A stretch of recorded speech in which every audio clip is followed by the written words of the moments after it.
นที่จะใช้ทางหนักใช้ตัวเม็ดมะม่วงหิมพานต์ซึ่งเดี๋ยวลองทานดูค่ะแล้วแทนที่ใช้น้ำมันมะกอกอร่อยมากเลยเราชิมแล้ว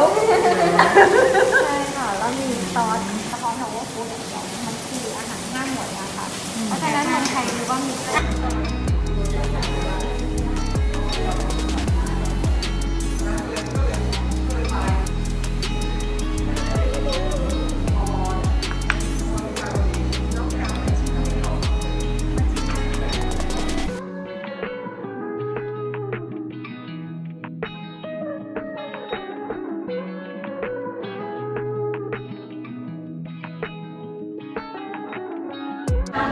ยังมีตัวระบบรสชาตินะคะที่จะยังทำเองมาประมาณ100 ตัวสูตรค่ะที่เชฟเก็บไว้แล้วนะคะก็ตรงนี้เรียก